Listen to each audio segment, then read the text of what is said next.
Hola, buenos días. Muchas gracias por dejarnos entrar de nuevo hasta la sala de tu casa, por vernos en tu computadora, en tu televisor, en tu teléfono celular. Y qué bueno poder en esta mañana poder encontrarnos después de adorar a Dios para recibir la palabra. Las películas de Marvel hasta la fecha han vendido más de 22.000 millones de dólares en taquilla. Y lo han hecho porque han tenido un éxito sin precedentes. Han mostrado héroes que realmente no son muy comunes, no son héroes al estilo Superman, sino que son héroes con falencias, con debilidades, con carencias morales, como nosotros. Son héroes con los cuales nos podemos identificar. La Biblia, por otro lado, es el libro más impreso de la historia de la humanidad. Y en ella también se muestran a los grandes hombres y mujeres muy normales. En la carta a los Hebreos, por ejemplo, encontramos un texto muy conocido y se llama el capítulo de los héroes de la fe. Otras traducciones, como la Nueva Traducción Viviente, dicen grandes ejemplos de la fe. Ahora, qué bueno y qué consolador para nosotros que sean grandes héroes de la fe y no grandes héroes de la moralidad o grandes héroes de la verdad o de la justicia. No, son simplemente hombres y mujeres como tú y como yo, que creyeron, que esperaron, que a pesar de sus debilidades entendieron que Dios podría hacer algo en sus vidas. Eran hombres y mujeres que tenían dificultades, luchas, como las tenemos tú y yo. En la serie que comenzamos hoy, vamos a explorar precisamente el lado más humano de aquellos hombres y mujeres, de aquellos grandes héroes de la fe. Vamos a ver no cómo ser un héroe de la fe, sino vamos a ver precisamente el lado más humano, ese lado que les causó problema, esa área de su vida con la que lucharon, aquella parte de su vida que de pronto nos gustaría no encontrar en las páginas de la Biblia. En la serie de hoy, que se titula Antihéroes, veremos este lado y nos podremos identificar con ellos. Podremos nosotros entonces acercarnos a su vida. Nos daremos cuenta que tal vez tú y yo somos más parecidos a ellos que lo que nosotros pensábamos. Te quiero invitar entonces en esta mañana a que me acompañes allí a aquel famoso capítulo de los héroes de la fe, hasta Hebreos capítulo 11, y leamos juntos el versículo 13. Hebreos capítulo 11, versículo 13.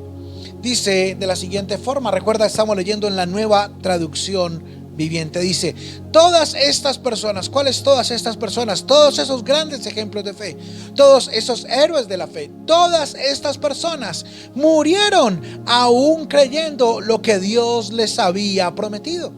Y aunque no recibieron lo que les habían prometido, lo vieron desde lejos y lo aceptaron con gusto.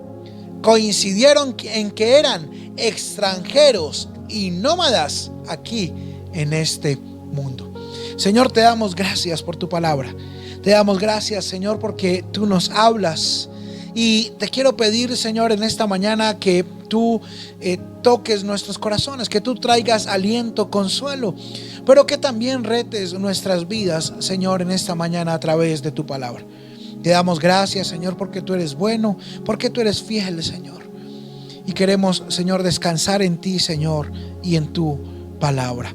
En el nombre de Cristo Jesús. Amén y amén. Muy bien, si vamos a hablar de héroes de la fe, tenemos que hablar del superhéroe de la fe. O sea, hay un héroe de la fe que es llamado el padre de la fe. Es algo así como el Iron Man del universo de los héroes de la fe.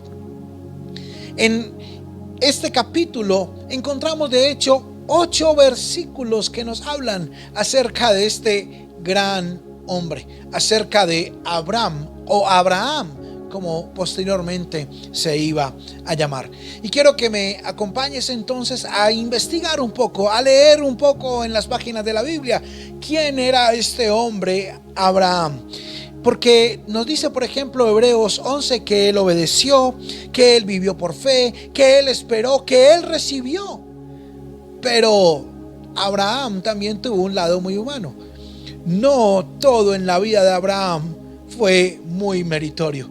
Así que acompáñame por favor hasta Génesis capítulo 12 y encontremos allí entonces el relato de la vida de Abraham. En Génesis capítulo 12 nos narra que Abraham fue llamado por Dios, que su papá fue llamado por Dios a abandonar su tierra, y el papá de Abraham emprendió camino junto con su hijo, con la esposa de su hijo, con su sobrino, y se quedó a mitad del camino, llegó hasta la tierra de Harán y allí se estableció.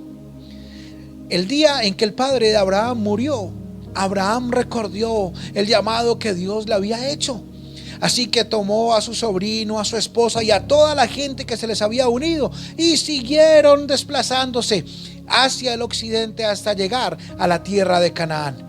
Una vez en la tierra de Canaán comenzó a desplazarse hacia el sur. Recuerde que ellos eran una tribu seminómada. Comenzó a desplazarse hacia el sur. Y en el versículo 10 de Génesis capítulo 12 nos dice que en aquel tiempo un hambre terrible azotó la tierra de Canaán y obligó a Abraham a descender, o sea, desplazarse más hacia el sur, hasta Egipto, donde vivió como extranjero.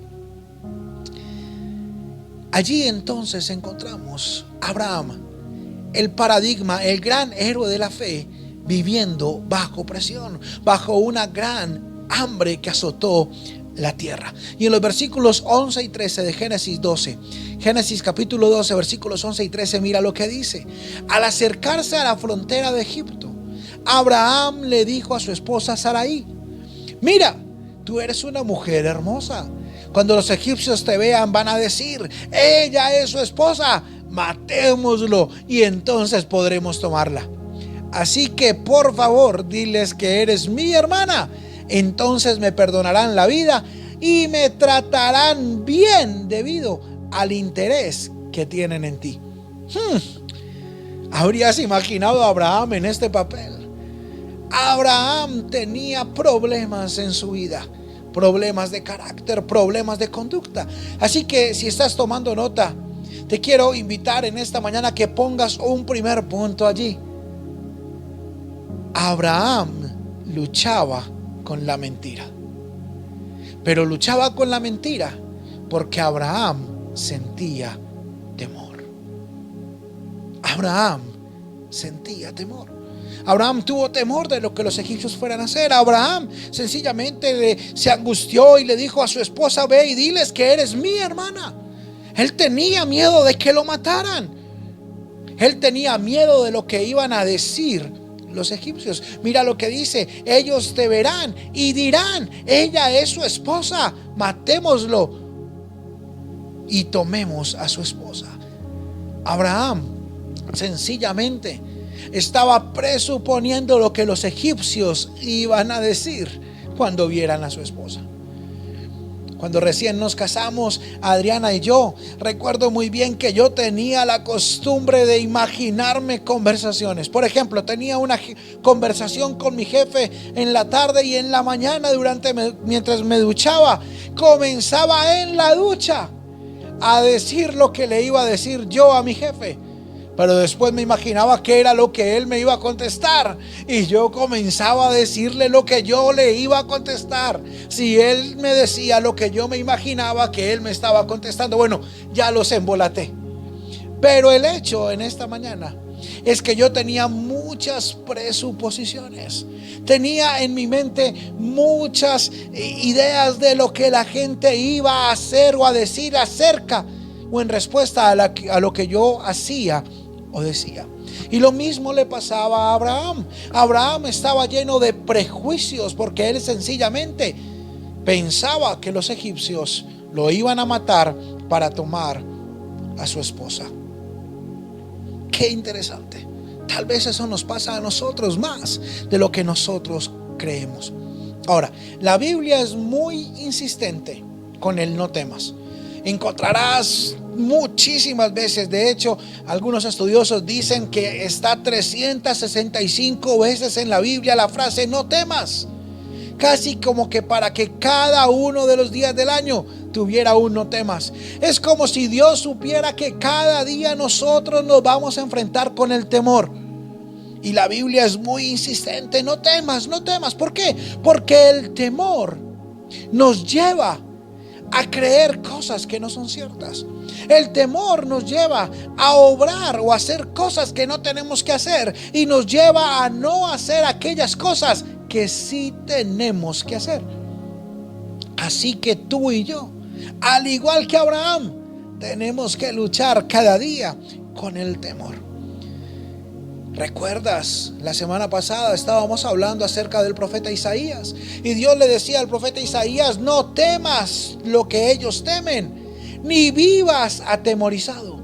Tal vez tú y yo tengamos esta mañana que recordar, al igual que Abraham, que Dios está con nosotros y que no tenemos por qué temer.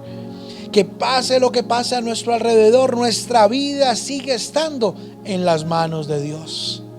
Así que quiero invitarte en esta mañana a que te identifiques con Abraham, no en su super fe, no en ser el padre de la fe, pero tal vez en esto tan sencillo como el luchar con la mentira, podemos tú y yo identificarnos. ¿Por qué? Porque tú y yo tememos, tú y yo tenemos miedo muchas veces. El temor es una condición humana. O sea, la Biblia no condena que tengamos miedo, no, la Biblia nos dice sencillamente no temas, pero la Biblia asume que tú y yo vamos a sentir temor muchas veces en nuestra vida. El temor es una condición humana. Jesús mismo, cuando se hizo hombre, la noche antes de ser crucificado, estaba en el jardín orando y se angustió de gran forma. Ahora, si Jesús se angustió, si Jesús sintió temor, es legítimo que nosotros sintamos algo de temor. Ahora, ¿qué es lo que es incorrecto? Que nosotros permitamos que el temor domine nuestras vidas. Tú y yo podemos vivir libres del temor. Tal vez tú sientes temor en esta mañana. Tal vez tú estás sintiendo temor acerca del futuro. Tal vez estás sintiendo temor acerca de perder lo que tienes. Tal vez tú tienes temor del coronavirus, o tienes temor de sobrevivir al coronavirus y caer en la bancarrota. Pero tú y yo tenemos que aprender a descansar en las manos de Dios. Recuerda la oración de Jesús cuando estaba allí en el Monte de los Olivos orando a su Padre en medio de esa gran angustia. Le dijo: Padre, por favor, si puedes, pasa de mí esta copa, pero que no se haga mi voluntad sino la tuya. ¿Quieres superar el temor en tu vida? Comienza a confiar en que la voluntad de Dios es mejor para ti que tu propia voluntad. Comienza a entender que Dios es más sabio, más justo, más fuerte que tú, y confía en Él. Si confiamos en Dios, podremos entonces superar el temor que nos lleva a otras cosas. Abraham, cuando lo encontramos en Génesis capítulo 12 y capítulos más adelante en el capítulo 20, luchando con la mentira y con el temor, nos damos cuenta que estaba en un proceso en su vida de aprender a confiar en Dios. Así que tú y yo esta mañana podemos identificarnos con Abraham en su lucha, pero también podemos identificarnos con Abraham en que tenemos un Dios en el cual podemos confiar. Así que esto nos lleva al segundo punto. El primer punto es que Abraham mintió porque Abraham tenía miedo. El segundo punto es que efectivamente Abraham mintió. Abraham mintió. En el año de 1921 se inventó el polígrafo. Un científico norteamericano inventó una máquina que era capaz de detectar cuando alguien estaba mintiendo. Y tú y yo lo hemos visto muchas veces en las películas, que toman a un hombre o una mujer, la conectan a un montón de cables y comienzan a hacerle preguntas. Y en el momento en que ellos faltan a la verdad, comienza el sensor de la máquina a mostrar que ellos están mintiendo. Sin embargo, 3670 años antes de que se inventara el polígrafo, Dios ya estaba revelando la verdad de la vida de Abraham. Acompáñame por favor a Génesis capítulo 12, versículos 16 al 17. Mira lo que dice.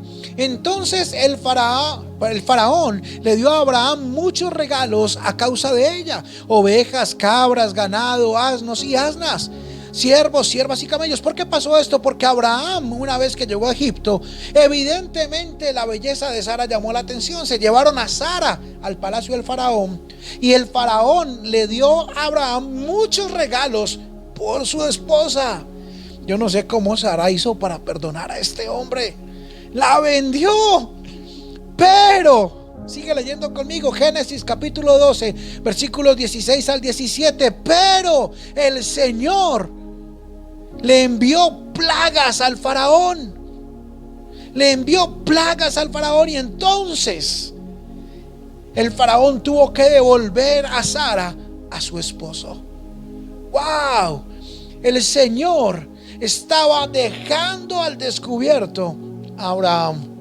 El Señor estaba revelando al faraón que Abraham le había mentido en cuanto a que Sara no era su hermana, sino que efectivamente era su esposa.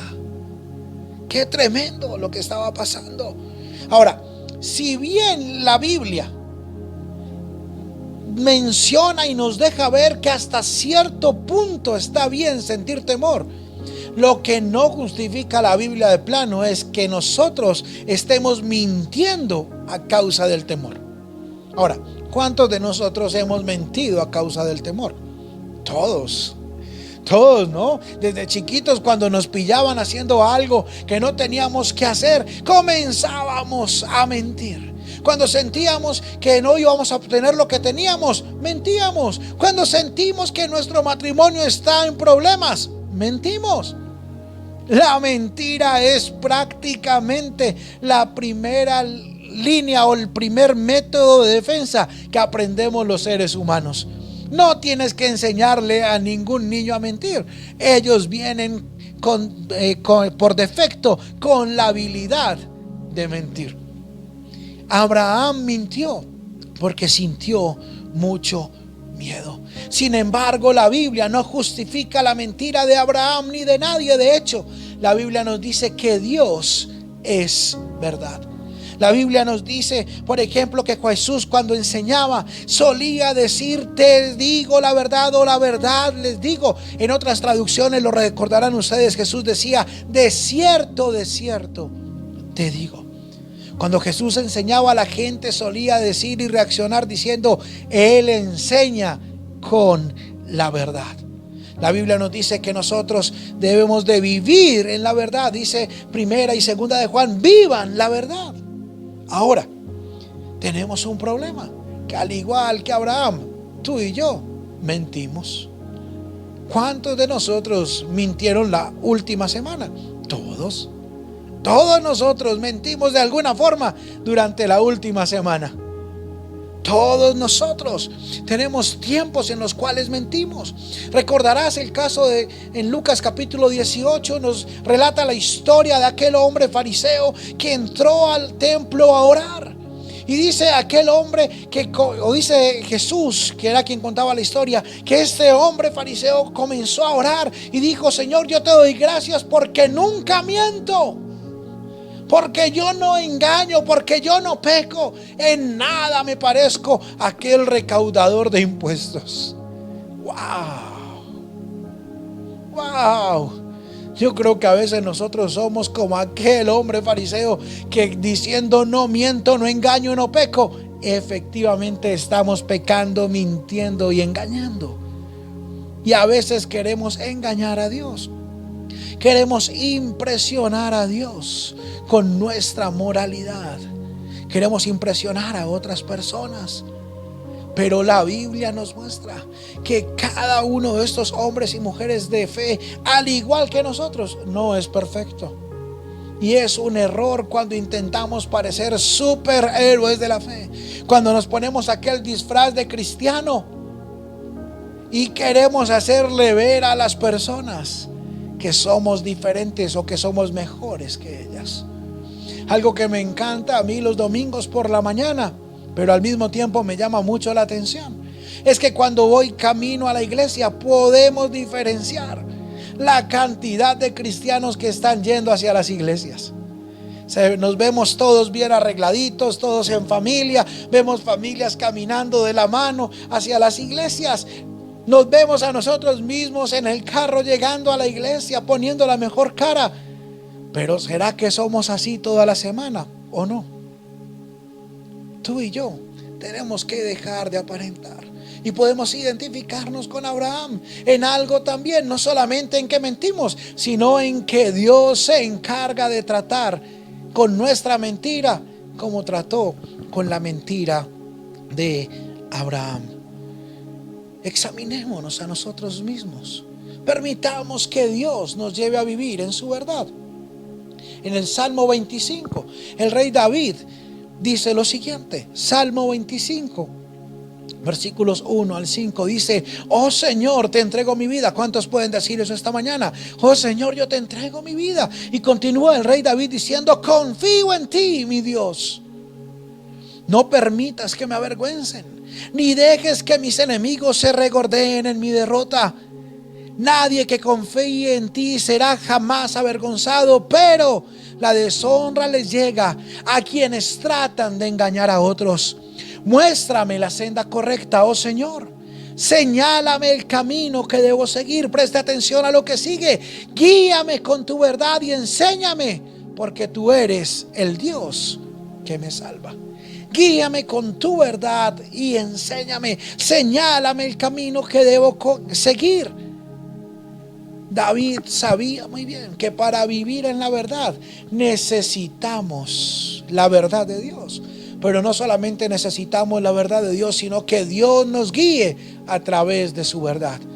Que el Espíritu Santo nos guíe a través de su palabra. Que el Espíritu Santo aplique su palabra en nuestra vida y nos guíe día a día. Que el Espíritu Santo guíe nuestra conciencia para poder vivir cada día en la verdad. Abraham aprendió esto de la forma más dura.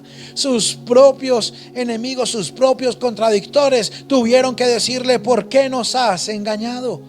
Porque no solamente intentó engañar al faraón, sino que más adelante en el capítulo 20 Abraham intenta engañar a Abimelech, el rey de Gerar. Qué interesante. Una y otra vez Abraham tuvo que luchar con esto hasta que por fin lo superó. Ahora, vamos al tercer punto entonces esta mañana. Porque si nosotros mintiéramos y nos arrepintiéramos rápidamente, pues todo sería más fácil. Pero resulta que Abraham no solamente luchó con el miedo, luchó con la mentira, sino que Abraham tenía la misma tendencia que tenemos nosotros cuando mentimos. ¿Y es a qué? A justificarnos, a quedar bien.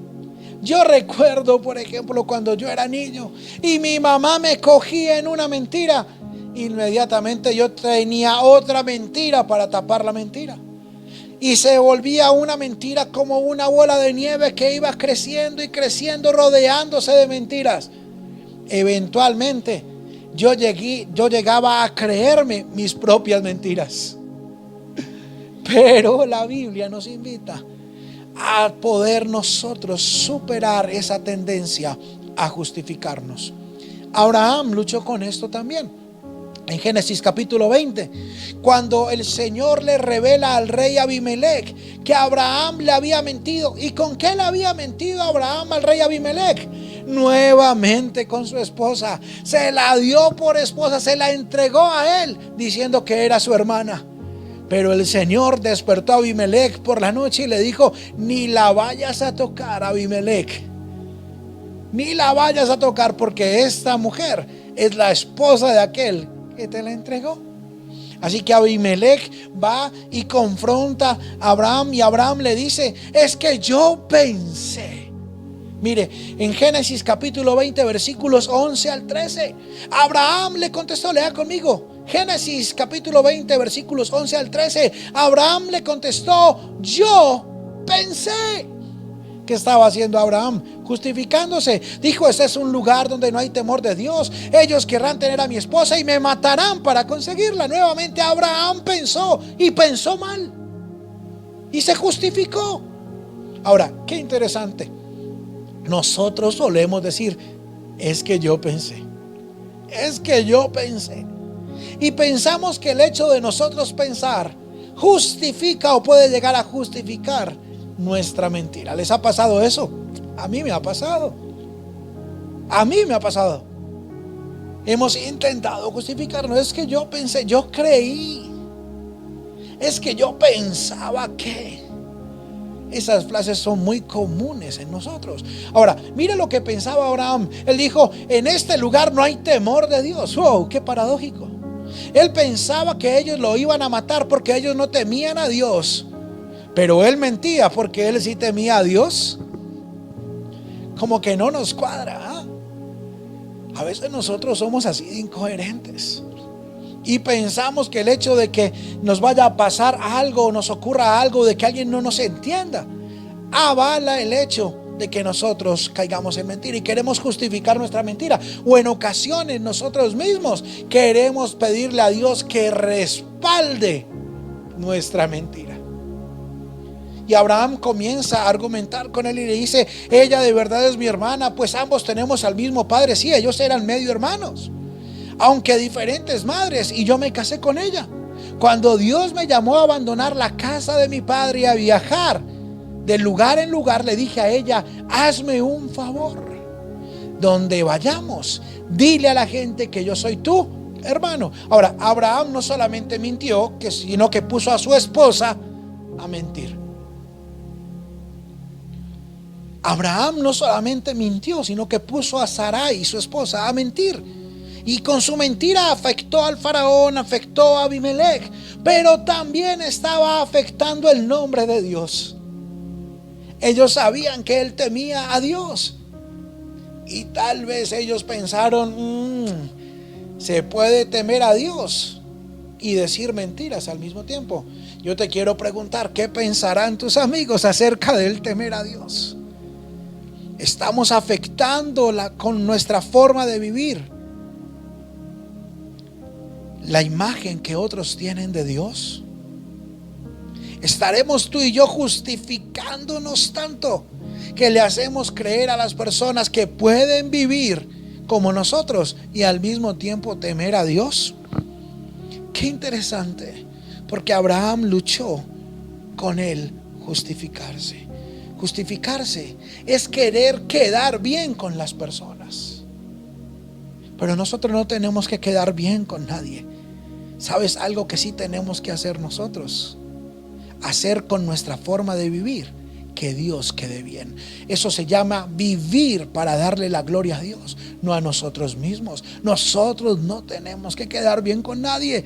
Ahora, ¿quién se iba a imaginar a Abraham, el padre de la fe, el Iron Man del universo de los héroes de la fe, luchando con el temor, con la mentira y con la justificación? Todas estas cosas tuvo que tratarlas Dios en el corazón de Abraham, y todas estas cosas las trata Dios en nuestros corazones. Gracias a Dios que la Biblia no nos retrata a Abraham como un superhéroe sin ninguna debilidad humana, sino que la Biblia nos muestra a Abraham tan natural, tan humano, que tú y yo podemos identificarnos con él. Y si Dios hizo todo lo que hizo con Abraham, imagínate lo que puede hacer con nuestras vidas. Si Dios hizo todo lo que hizo con la vida de este hombre, imagínate si Dios no lo desechó a él. Imagínate. Tenemos que darle gracias a Dios por su gracia, porque no solamente eligió a Abraham, sino que nos eligió a nosotros. Y no solamente mantuvo su plan con Abraham, sino que sigue manteniendo un plan para cada uno de nosotros. Su gracia en esta mañana nos ayuda a poder luchar contra el temor. No puedes luchar contra el temor tú solo, necesitas la gracia de Dios. No puedes luchar contra la mentira tú solo, necesitas la gracia de Dios. No puedes luchar con la autojustificación tú solo. Necesitas la gracia de Dios. Y esta es una mañana para que tú y yo podamos volvernos a Dios. Podemos decirle: Señor, por favor, ayúdanos. Necesitamos tu gracia. Esta es una mañana para que, al igual que Abraham, podamos nosotros ser tratados por Dios. Que nosotros podamos ir delante de Dios y confesar nuestra propia fragilidad.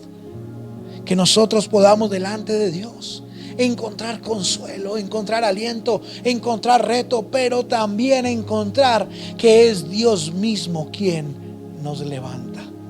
Así que quiero invitarte a que esta mañana ores conmigo, que puedas entregarle tu vida al Señor, que puedas decirle: Señor, como leímos en el Salmo 25, te entrego mi vida, yo confío en ti. Enséñame, Señor, el camino que debo seguir. Guíame con tu verdad. Señor, te damos gracias por esta mañana. Y te queremos pedir que nos ayudes a vivir, Señor, en la verdad. Te queremos pedir, Señor, que nos ayudes a cada uno de nosotros. Padre, gracias por las familias. Porque realmente nuestras familias son aquellos que primero nos evidencian que estamos mintiendo. Son ellos los primeros que se dan cuenta, que saben, porque saben y nos conocen, cuando nosotros estamos faltando a la verdad. Te queremos pedir, Señor, que como familias hablemos siempre la verdad en amor. Que siempre nos amemos tanto, siempre oremos tanto los unos por los otros, siempre nos perdonemos tanto, que podamos hablarnos la verdad unos a otros.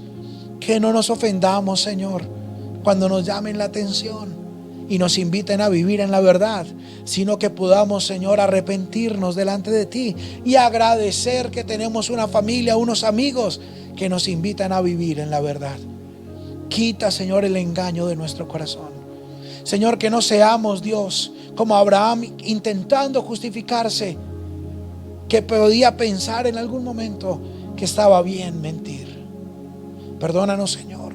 En Romanos capítulo 1 nos dice que los hombres comenzaron su espiral de decadencia porque ellos cambiaron la verdad de Dios por una mentira. Señor, que nosotros no cambiemos nunca tu verdad por ninguna mentira. Que no levantemos mentiras como verdades en nuestro corazón. Quita en nosotros el anhelo de quedar bien, Señor, y pon más bien en nosotros, Señor, la pasión para que tú siempre quedes bien, para darte la gloria día a día en nuestra forma de vivir. En el nombre de Cristo Jesús. Amén. Comunidad, les amamos. Gracias por esta mañana. Nos vemos el próximo domingo. Recuerden, vamos a celebrar el Día del Padre, así que no te lo puedes perder. Nos vemos el próximo domingo. Celebraremos juntos el Día del Padre a las 10 de la mañana por Facebook Live. Que Dios les bendiga. Nos vemos la próxima semana.